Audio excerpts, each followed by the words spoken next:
Muy buenas noches. Los abogados que trabajan voluntariamente en el servicio de asistencia jurídica gratuita prestan a diario en Andalucía 1000 asistencias, casi la mitad de ellas a personas detenidas que no tienen medios para pagarse un letrado privado.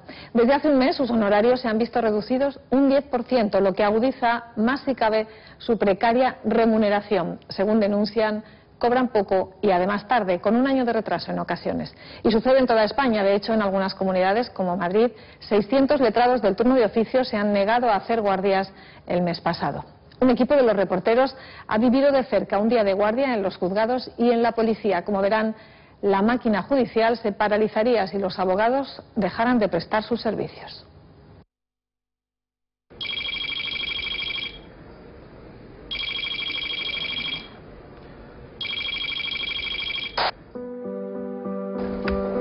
Instrucción número 11. Instrucción 11. Normalmente accedemos a la guardia a las 8 de la mañana, estamos citados aquí. Somos dos grupos, uno de guardia de policía y otro de guardia de juzgado. Los que estamos de juzgado, lo que nos dedicamos a atender o asistir al detenido antes de ponerlo a disposición judicial. Hola, buenos días. ¿Abogado de guardia despedido?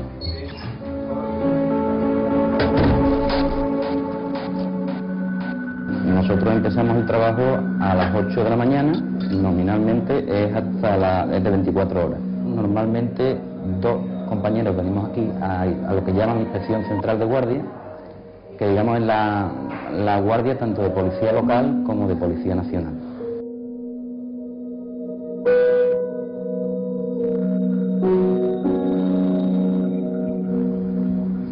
Vamos a asistir a un detenido.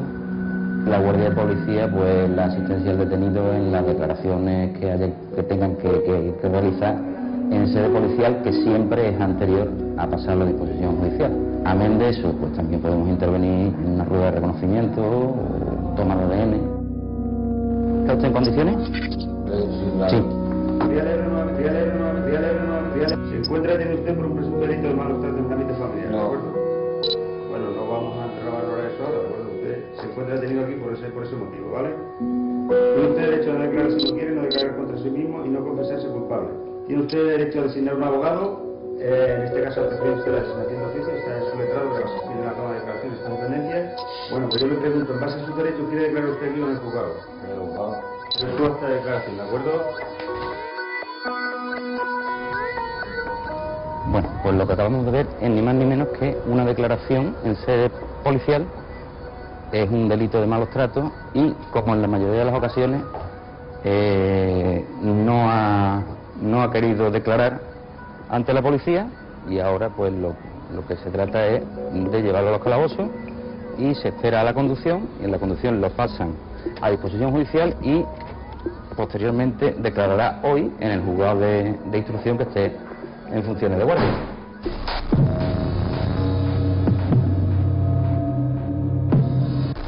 Desde que empecé al ejercicio era abogado de oficio, que antes no se pagaba. Realmente empezaron a pagarlo alrededor del año 80. No con el turno de oficio, que no se va a vivir, ni mucho menos. No sirve ni para pagar las cuotas colegiales. En Andalucía es donde menos cobran los abogados de oficio, en relación con otras comunidades. ¿Dónde va ahora? Al jugador de guardia detenido, a practicar una prueba de reconocimiento. ¿Eso es habitual que suceda o no es muy frecuente? Cuando ha habido delitos de robo, de hurto, pues la víctima debe reconocer al detenido a ver si es ese o no es ese. La mayoría de los delitos que vienen a los juzgados son delitos leves. Delitos de seguridad de tráfico, hurto, robo, algunos que otros de tráfico pequeño de drogas. Los delitos graves a ellos traen sus propios abogados. En el despacho que yo tengo no entran asuntos de esta índole y entonces la única posibilidad que tiene de atender cuestiones penales es haciendo las guardias. Después también el aspecto de un servicio público también lo tomo en cuenta, y después por la dinámica de tantos años haciéndolo que ya digo, ya aguanto hasta el final.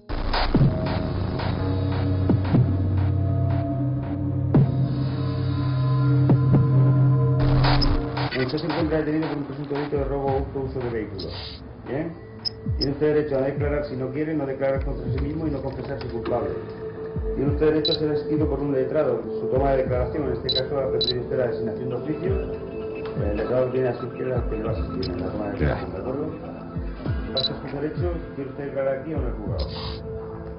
Da igual, aquí o donde usted quiera, es un derecho que le asiste como es debido.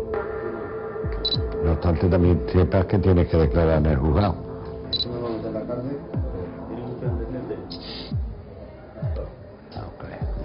Lo normal es que declaren ante el juez, pero como será porque no es habituado, por lo que sea, no ha tenido ningún inconveniente en declarar. ¿Y ahora qué pasa con esta persona? Pues ahora lo tienen aquí retenido hasta que lo que llaman la conducción, que es el furgón de la policía, lo lleva al juzgado de guardia y allí le toma otra vez declaración el juez y dicta un auto poniéndolo en libertad o dejándolo detenido. No te hago la cabeza. Que ya aquí atamos, porque en el juzgado de guardia lo va a atender otro compañero, otro letrado, y ese es el que va a seguir todo el procedimiento hasta el final. Como abogados de oficio en Sevilla habitualmente tenemos una media de unas 3 guardias al año. Tenemos que estar disponibles las 24 horas. Habitualmente los honorarios no dejan de ser algo simbólico, que en muchas ocasiones no tenemos ni siquiera, no ya el pago en su momento debido, sino tampoco el reconocimiento de la persona a la que se atiende o se defiende. ¿Ha habido alguna novedad? Sí, han llamado de instrucción 12. Que necesitan... ¿Instrucción 12? Es increíble, ¿eh? Perfecto. ¿Debe marchar a hacer un juicio? Ya, estoy llamando a los compañeros de policía y no hay nadie. Instrucción 12. ¿Un detenido? Sí. Venga, perfecto. Vas tú, ¿no? Venga, voy yo.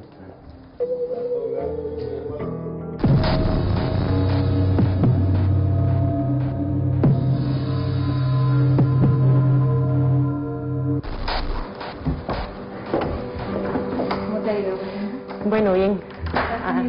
Pues hemos hecho 3 declaraciones, es decir, han sido 3 asistencias a imputados por delito.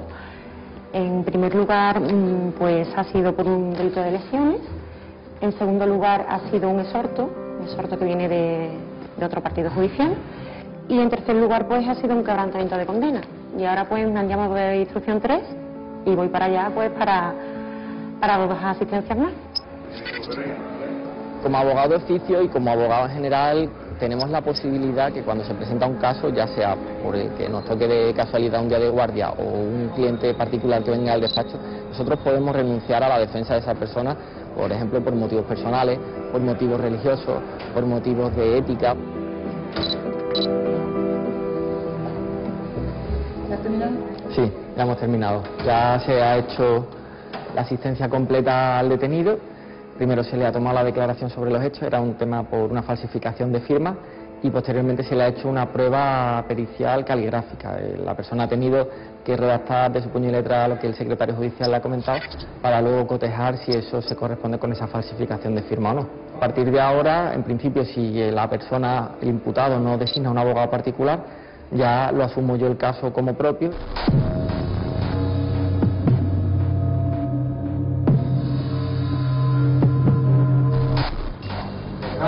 Sí, yo ya no sé cuánto pagan, cómo pagan, qué es lo que me están pagando, porque dicen que es del año pasado, que este año todavía no han empezado, o sea que yo ya he perdido la cuenta.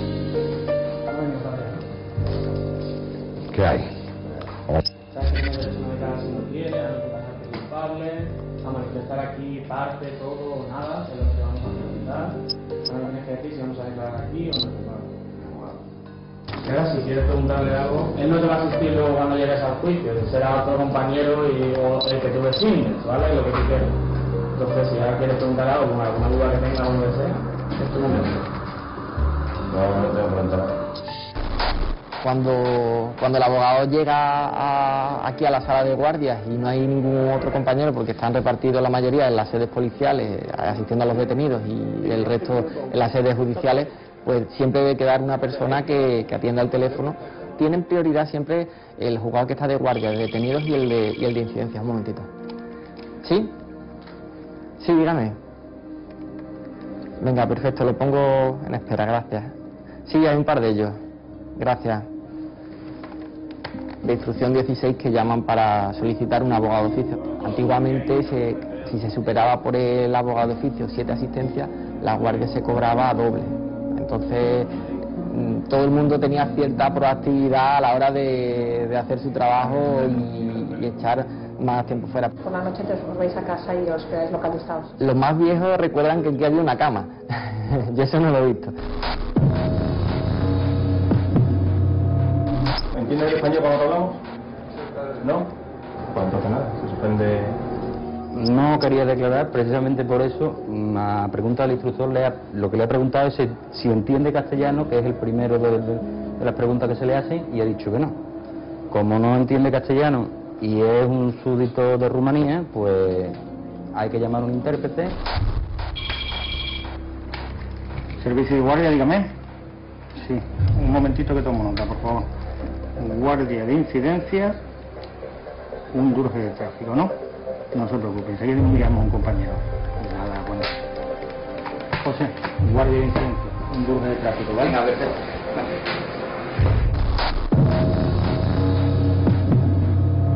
Bueno, pues vamos a notificarle la sentencia, ha usted demostrado conformidad, el Ministerio Fiscal le pedía 12 meses de multa, como se le aplica un tercio de beneficio, se le quedan 8 meses multa con una cuota de 5 euros, ¿vale?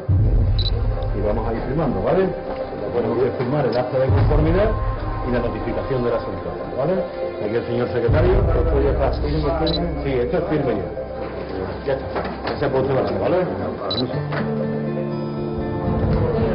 Ya hemos terminado.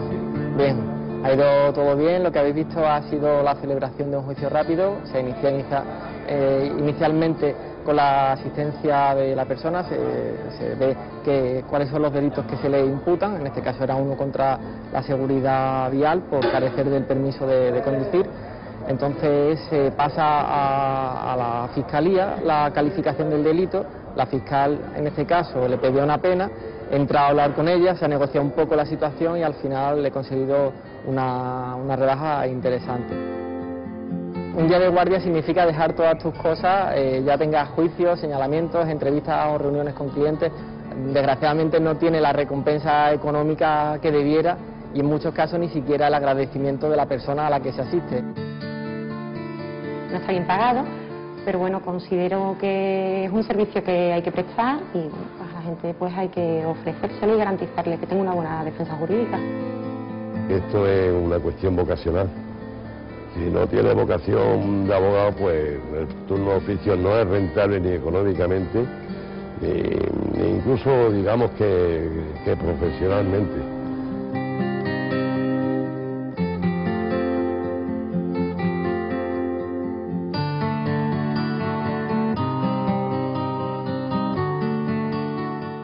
La Junta de Andalucía y la Iglesia Católica han decidido impulsar las negociaciones para establecer las bases sobre el uso y disfrute de los edificios eclesiásticos restaurados con dinero público. En las últimas semanas habíamos asistido a una polémica en torno a varios templos, entre ellos Santa María de Úbeda en Jaén, en los que la Iglesia ha concertado las visitas con empresas privadas con las que reparte el importe de las entradas. ¿Hay que pagar dinero por visitar nuestros tesoros artísticos? ¿Dónde está el límite entre los derechos de los propietarios y los de los ciudadanos a disfrutar de un patrimonio que es de todos? En el siguiente reportaje buscamos las respuestas. Santa María de los Reales Alcázares de Úbeda. Después de 28 años cerrada por su estado de ruina y abandono, esta joya del renacimiento andaluz ha sido recuperada gracias a una restauración sufragada de manera íntegra por la Junta de Andalucía, con un coste cercano a los 7 millones de euros. En mayo pasado, la Iglesia Católica, propietaria del edificio, concertó su explotación turística con una empresa privada, con la que se reparte los 4 euros que cuesta cada entrada.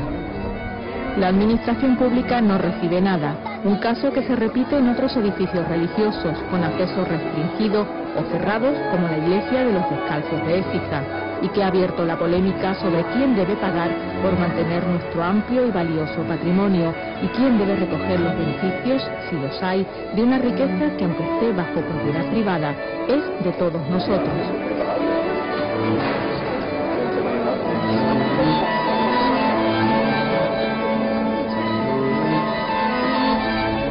Acompañamos a este grupo que visita hoy la ciudad de Carmona, en Sevilla. Procede de otro pueblo de la provincia, Estepa, y va a realizar una visita organizada por la Diputación dentro de un programa que pretende dar a conocer nuestros bienes culturales, los que tenemos más cerca, que a veces son los más desconocidos. Nuestra región es de las más ricas en vivencias históricas de distintos pueblos, desde la época prehistórica hasta el momento presente. Todos ellos han ido dejando una huella. El patrimonio es una herencia que hemos recibido del pasado. Nosotros somos los que estamos usando ese patrimonio, no somos los destinatarios. Lo que tenemos que hacer es transmitirlo lo mejor que se pueda a las generaciones futuras.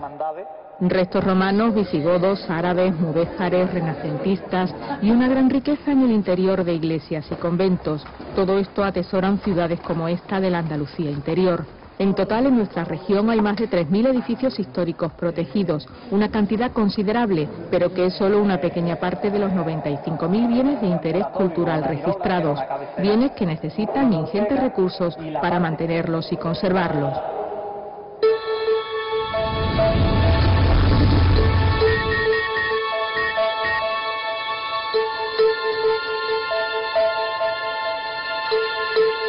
La protección del patrimonio se realiza desde distintos frentes. El primero, conociendo que tenemos. Eso significa labor de inventario y de catalogación.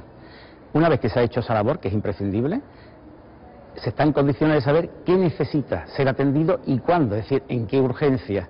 Y los recursos son los que tiene la sociedad, por supuesto, bien los poderes públicos o los propietarios privados, porque ellos son los responsables de conservar el patrimonio que tienen ellos en su dominio. Así lo establece la Ley Estatal de 1985 y la última Ley Andaluza de 2007, textos que intentan poner orden en un panorama dual, porque a diferencia de lo que ocurre en otros países de nuestro entorno, como Francia, donde el Estado es el propietario de todo el patrimonio histórico, aquí alrededor del 80% es propiedad de la Iglesia Católica. Sin embargo, en lo que va de siglo, los fondos públicos han cubierto el 91% del gasto en patrimonio. El sector privado, que incluye empresas, particulares, fundaciones y obispados, aportó el 9% restante. Nadie duda de la propiedad de esos bienes que son de la Iglesia. Pero esos bienes que son de la Iglesia tienen una serie de limitaciones, entre ellos lo de la tutela de ese patrimonio por parte del Estado.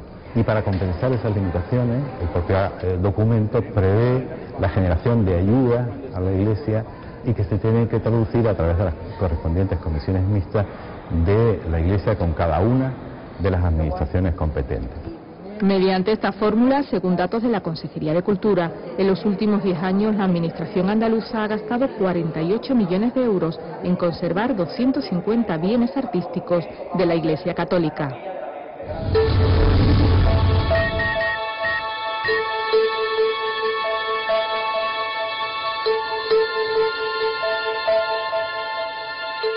En estos momentos se está realizando una de las últimas fases de la intervención sobre la superficie pictórica.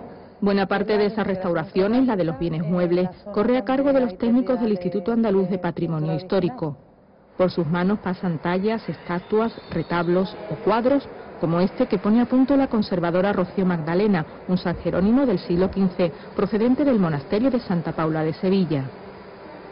Cuando se producen las transferencias del Estado a la comunidad autónoma, el estado del patrimonio es bastante precario, en muy mal estado de conservación. Se ha desarrollado una mejora importante de ese patrimonio, pero tenemos que decir que todavía quedan lagunas, que es un patrimonio inmenso, que cuesta mucho trabajo su conservación y su protección también. Eso tiene un coste importante.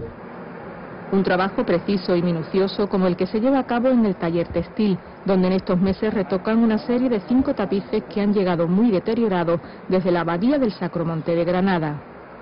Nos hacemos unos 50 centímetros cuadrados al cabo del día más o menos. Y teniendo en cuenta que es una pieza de unos 20 metros cuadrados, la verdad es que es un trabajo bastante laborioso. Uno de los temas que yo creo que para la conservación del patrimonio es precisamente la conservación diaria o cotidiana. Eso se ha ido olvidando, que a lo mejor cambiar una teja al año no cuesta prácticamente nada, pero si eso no se hace se van acumulando hasta que por fin entra el agua a mansalva por el edificio y finalmente acaba destruyendo pues una cubierta o el interior completo, incluso el edificio, ¿no? Por eso a veces las restauraciones son tan caras.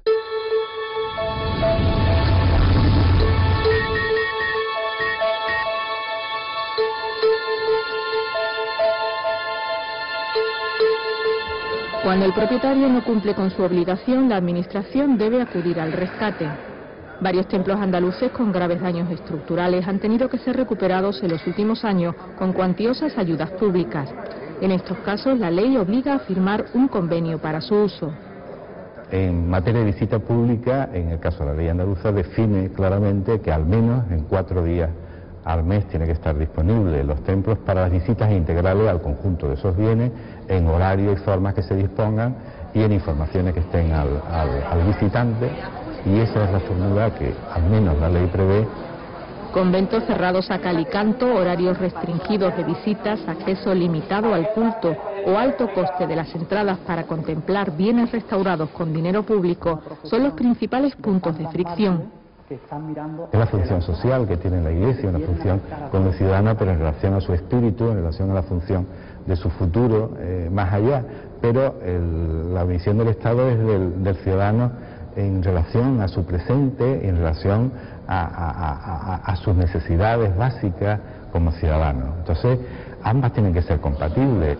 Lo que ocurre es que a ese tipo de acuerdos debían de llegar las dos instituciones antes de poner en valor y de abrir los edificios. Es decir, si se invierte dinero, pues lleguemos a un acuerdo a cómo vamos a gestionar eso. Yo creo que esas cosas hay que hablarlas antes y no ponerse a hablarlas en los periódicos. Otro asunto polémico gira en torno a quién gestiona las visitas y a dónde va a parar el dinero recaudado.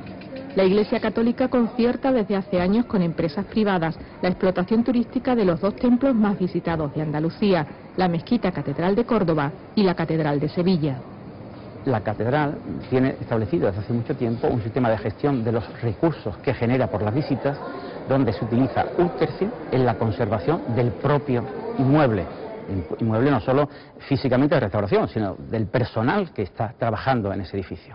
Y hay otro tercio que se aplica a restauración de otros templos de la diócesis, necesidades que tiene la diócesis, y otro a la construcción de nuevas parroquias. Es decir, me parece correcto que esos ingresos se empleen en la restauración, primero la conservación del inmueble, que genera los ingresos, y después en otros que son también necesitados de estos recursos. Mantener abiertos y en buen estado los edificios religiosos con todos los tesoros artísticos que albergan conlleva un coste que hasta ahora ha resultado imposible cuantificar. La Conferencia Episcopal asegura desconocer la cantidad que emplea en sostener su patrimonio. La contabilidad está repartida entre las 67 diócesis españolas, que a su vez dejan a las parroquias autonomía para llevar las cuentas. Tampoco hay cifras precisas sobre los ingresos generados por la venta de entradas. Los arzobispados de Granada y Sevilla han rechazado dar su opinión para este reportaje. Muchos expertos coinciden en que se debe pagar por disfrutar de los bienes culturales, incluidos los de titularidad pública, como se hace por ejemplo en la Alhambra de Granada, también por otro motivo, porque lo que se paga se valora más. También es una manera de indicar al ciudadano lo que cuestan las cosas, es decir, por ejemplo, el Museo del Prado ha empezado a cobrar dinero desde hace unos años y nadie protesta.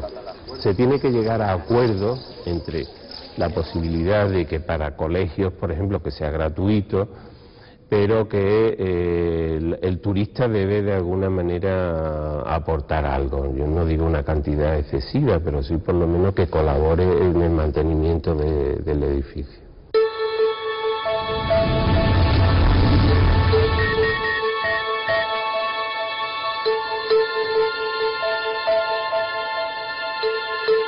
Pues nosotros, como una empresa cultural que somos, pues lo que hacemos es enseñar el patrimonio. Somos una empresa de gestión cultural, de intérpretes de patrimonio. Entonces, bueno, nuestra idea es poner en valor, enseñar el patrimonio tan amplio que hay en Andalucía, en distintos lugares. Realmente tenemos un patrimonio increíble que, bueno, pues es desconocido o no valorado suficientemente por muchas personas, y nosotros intentamos, bueno, pues darle realmente esa puesta en valor, ese conocimiento.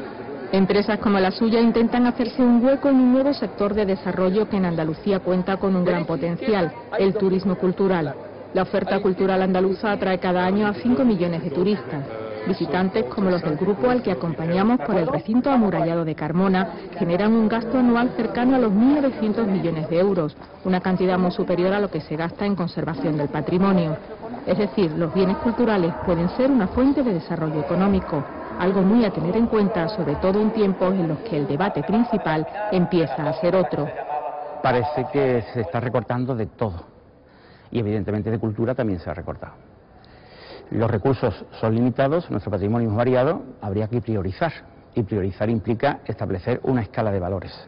Y esa escala de valores está en función de muchas cosas que son a veces cuantificables y otras no son cuantificables. Pero no se puede actuar por el capricho, por el gusto de un personaje determinado, porque sea de una ciudad o de un pueblo determinado, invertir en su pueblo en detrimento de otros que a lo mejor lo requieren antes. No todos los bienes culturales tienen el mismo derecho a ser conservados o restaurados, sino en función también de su valor, en función de sus necesidades, de su protección, de su titularidad. Claro, los bienes públicos ahora mismo son más prioritarios que los bienes de titularidad privada.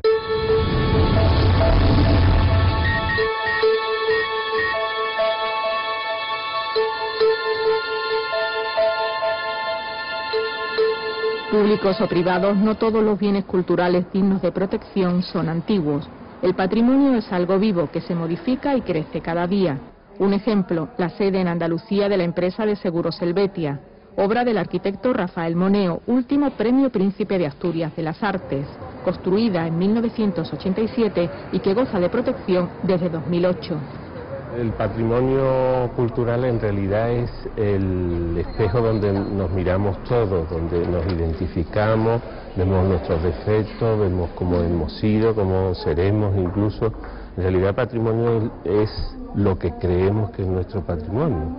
De tal manera que si la sociedad no lo acepta como tal, pues difícilmente se puede conservar, difícilmente se puede restaurar y difícilmente se puede difundir y legar por tanto a las generaciones futuras.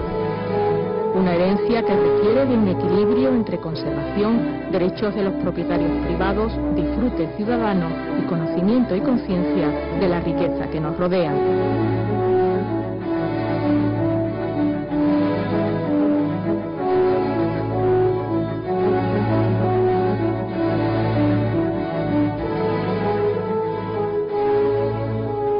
En ocasiones encontramos también un rico patrimonio cultural en nuestros cementerios, muy visitados estos días por la festividad de Todos los Santos. Hoy vamos a compartir con ustedes reflexiones sobre la muerte, sobre la forma que tenemos de afrontar el final de nuestra vida y de la de nuestros seres queridos.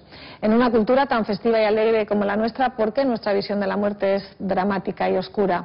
A pesar del peso que todavía tiene la tradición, los expertos advierten, no obstante, de un distanciamiento sociológico que se materializa, por ejemplo, en el hecho de que ya no velemos a nuestros difuntos en casa, sino que la mayoría prefiere hacerlo en los tanatorios.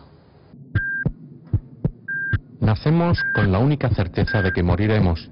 Entre medias, un tiempo para nacer y para morir a cada instante.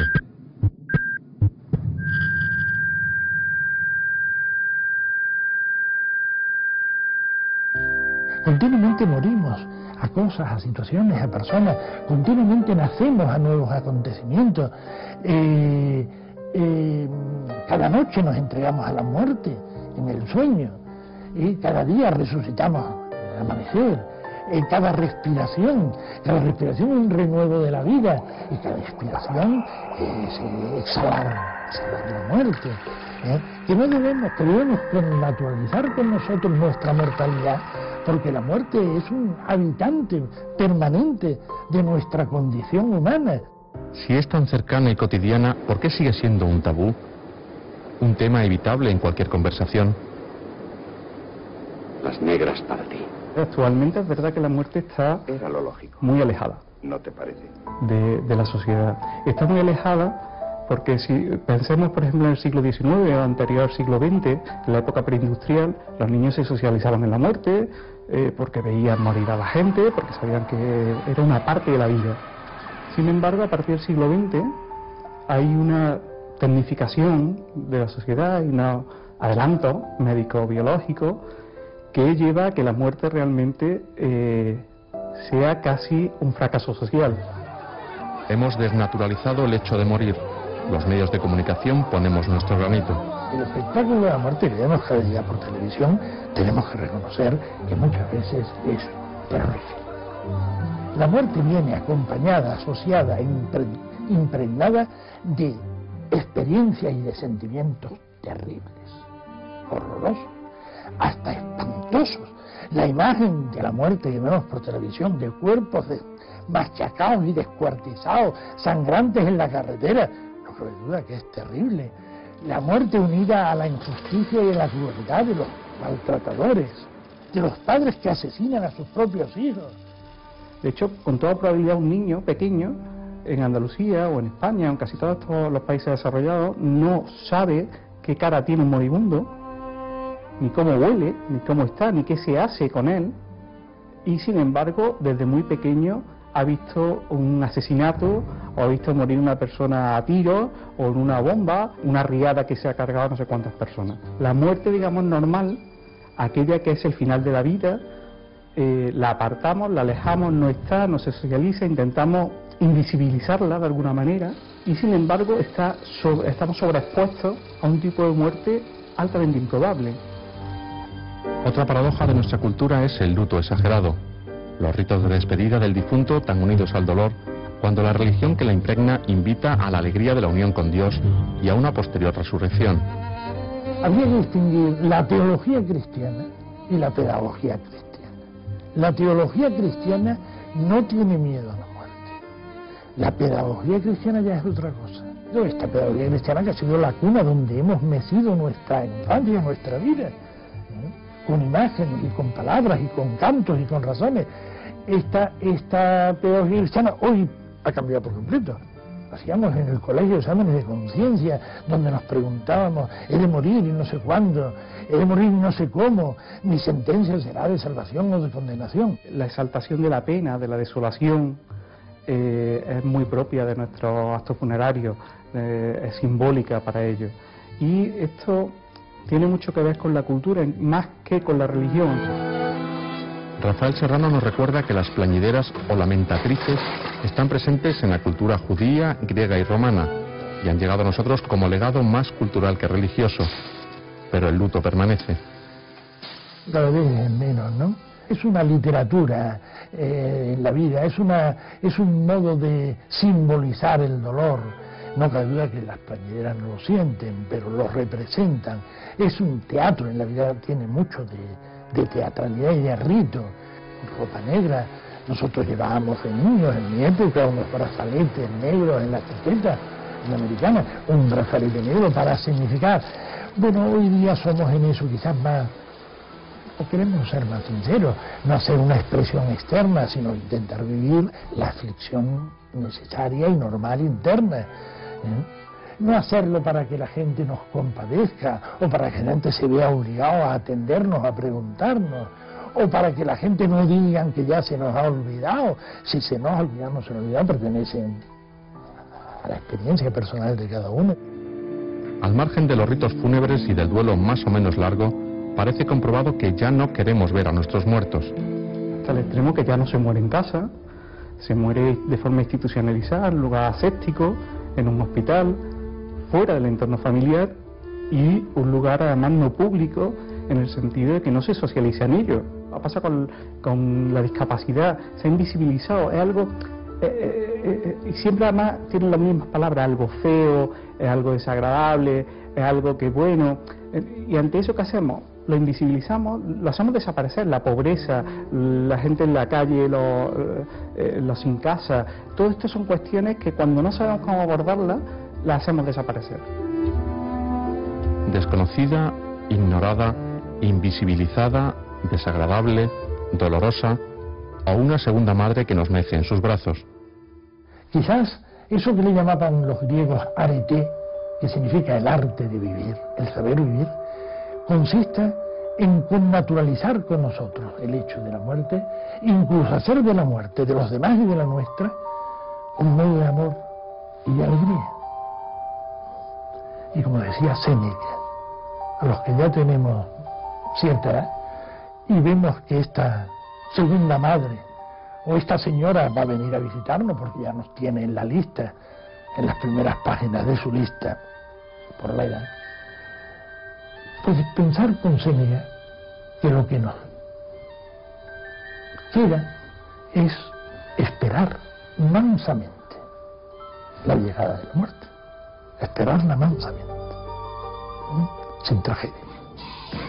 No es fácil sacudirse cientos de siglos de tradición cultural de esas lamentatrices del profeta Jeremías, de esos lutos heredados y esa pedagogía del terror a nuestro final. Del pensar y vivir con naturalidad en esa certeza puede hacer que vivamos de otra manera y pensemos en el día después con más tranquilidad, mirando con más cariño a ese moribundo de la cama, sin esconderlo y sin olvidarlo.